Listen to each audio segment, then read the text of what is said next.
I am for career ಚಾನಲ್ಗೆ ಮತ್ತೊಮ್ಮೆ ಸ್ವಾಗತ. ಇವತ್ತು ನಾವು ಐ ಡಿ ಬಿ ಐ ಬ್ಯಾಂಕ್ನವರು ಅಸಿಸ್ಟೆಂಟ್ ಮ್ಯಾನೇಜರ್ ಹುದ್ದೆಗಳಿಗೆ ಅರ್ಜಿಗಳನ್ನು ಕರೆದಿದ್ದಾರೆ. ನೀವು ನೋಡ್ತಿರೋ ಹಾಗೆ 200 ಪೋಸ್ಟ್ಗಳಿದೆ. 200 ಪೋಸ್ಟು ಗ್ರೇಡ್ ಎ ಪೋಸ್ಟ್ ಆಗಿದೆ. ಇದಕ್ಕೆ ಇವರು ಬೇಸಿಕ್ ಸ್ಟಾರ್ಟ್ ಮಾಡೋದೇ 48,480. ಇದು ಬೇಸಿಕ್ ಆಗಿರುತ್ತೆ. ಇದಕ್ಕೆ HRA DA ಮತ್ತೊಂದು ಮಗದೊಂದು ಎಲ್ಲ ಸೇರಿದ್ರೆ ತುಂಬಾ ಉತ್ತಮವಾದಂಥ ಸಂಬಳ ಇರುವಂತಹ grade A assistant manager post. ಇದಕ್ಕೆ ಅವ್ರು ಕೇಳ್ತಿರೋದು ಎಜುಕೇಷನ್ನು ಯಾವುದೇ ಡಿಗ್ರಿ ಆದರೂ ಪರವಾಗಿಲ್ಲ, ಆದರೆ 2 ವರ್ಷದ ವರ್ಕ್ ಎಕ್ಸ್ಪೀರಿಯೆನ್ಸ್ ಇರಬೇಕು ಅಂತ ಹೇಳಿ. ಯಾರಲ್ಲಿ 2 ವರ್ಷದ ವರ್ಕ್ ಎಕ್ಸ್ಪೀರಿಯೆನ್ಸು ಡಿಗ್ರಿ ಜೊತೆಗಿದೆ ನೀವೆಲ್ಲರೂ ಕೂಡ ಅರ್ಹರು ಇಂತಹ ಒಂದು ಹುದ್ದೆಗೆ. ಇದರಲ್ಲಿ ಸಂಬಳ ಮತ್ತೊಮ್ಮೆ ಹೇಳ್ತೀನಿ, ತುಂಬಾ ಚೆನ್ನಾಗಿರುತ್ತೆ. 48,480ಕ್ಕೆ DA HRA ಎಲ್ಲ ಸೇರಿದ್ರೆ ತುಂಬಾ ಬಹಳ ಒಳ್ಳೆಯ ಸಂಬಳ ಇದು. ಈ ಉದ್ಯೋಗದ ಮಾಹಿತಿಯನ್ನು ನಿಮಗೆ ತರ್ತಿರೋದು I am for career channel. ಇದರ slogan my path my future. ವಿಡಿಯೋಗೊಂದು ಲೈಕ್ ಬಟನ್ ಕೊಡಿ. ಇವರು ಸಾಧಾರಣವಾಗಿ ಇವತ್ತೊಂದು ದಿನ ಯಾವುದೇ ಹುದ್ದೆಗೆ ಹೋಗಿ ಕಂಪ್ಯೂಟರ್ ನಾಲೆಡ್ಜು ನಿಮ್ಮಲ್ಲಿ ಇರಲೇಬೇಕಾಗಿರುತ್ತೆ.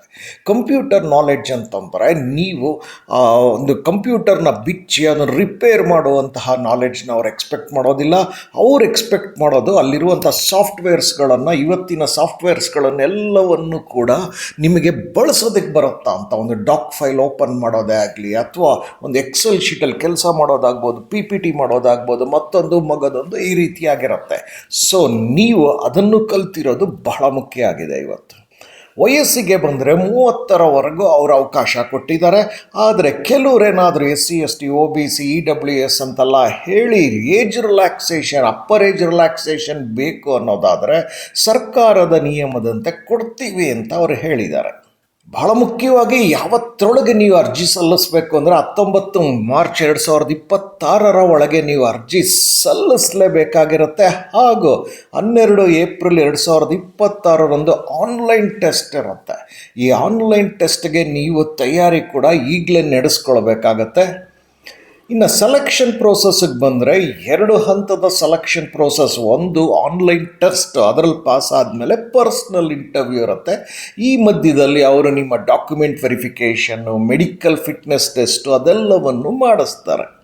ಈಗಾಗಲೇ ಹೇಳಿದ ಹಾಗೆ ಆನ್ಲೈನ್ ಟೆಸ್ಟಲ್ಲಿ 120 ನಿಮಿಷದಲ್ಲಿ 200 ಪ್ರಶ್ನೆಗಳಿಗೆ ಉತ್ತರ ನೀಡಬೇಕಾಗಿರುತ್ತೆ ನೀವು. ಸೊ 200 ಪ್ರಶ್ನೆಗಳು ಯಾವುದರಿಂದ ಇರುತ್ತೆ ಅಂದರೆ logical reasoning, computer IT, data analysis ಮತ್ತು interpretations, English language, quantitative aptitude, general, economy, banking ಅವೇರ್ನೆಸ್ಗೆ ಸಂಬಂಧಪಟ್ಟಂತೆ ನೀವು ತಿಳ್ಕೊಂಡಿರಬೇಕಾಗಿರುತ್ತೆ. ಇದಕ್ಕೆ ಇವರು 120 ನಿಮಿಷದಲ್ಲಿ 200 ಪ್ರಶ್ನೆ ಕೊಡ್ತಾರೆ, ಅದನ್ನು ಉತ್ತರಿಸಬೇಕಾಗಿರುತ್ತೆ. ಕಡೆಯದಾಗಿ ನಿಮಗೆ ಬೇಕಾಗುವಂಥದ್ದು ನೋಟಿಫಿಕೇಷನ್ ಲಿಂಕು ಮತ್ತು ಅಡ್ವರ್ಟೈಸ್ಮೆಂಟ್ ವೆಬ್ಸೈಟ್ ಲಿಂಕು ಎಲ್ಲವೂ ಬೇಕಾಗಿರುತ್ತೆ. ನಾನು ಅದೆಲ್ಲವನ್ನು ಡಿಸ್ಕ್ರಿಪ್ಷನ್ ಬಾಕ್ಸಲ್ಲಿ ಕೊಟ್ಟಿದ್ದೇನೆ. ಕೂಡಲೇ ಅಲ್ಲಿಗೆ ಹೋಗಿ ನಿಮಗೆಲ್ಲವೂ ಸಿಗ್ತಾ ಹೋಗುತ್ತೆ. ನನ್ನ ಕಳಕಳಿ ಏನು ಅಂತಂದರೆ, ನೀವು ಈ ನೋಟಿಫಿಕೇಷನ್ ಅಥವಾ ಅಡ್ವರ್ಟೈಸ್ಮೆಂಟ್ ಏನಿದೆ ಅದನ್ನು ಕನಿಷ್ಠ 2 ಬಾರಿ ಆದರೂ ಅದೇ ಆಗಲೇ ನಿಮಗೆ ಅರ್ಜಿ ಹಾಕುವಂತಹ ವಿಧಾನ ಆಗ್ಬೋದು, ಅಪ್ಲಿಕೇಶನ್ ಫೀಸ್ ಇದ್ದರೆ, ಎಕ್ಸಾಮಿನೇಷನ್ ಸೆಂಟರ್ಸು, ಮತ್ತೊಂದು ಮಗದೊಂದು ಬಗ್ಗೆ ಸಾವಕಾಶ ಎಲ್ಲವೂ ತಿಳಿತಾ ಹೋಗುತ್ತೆ.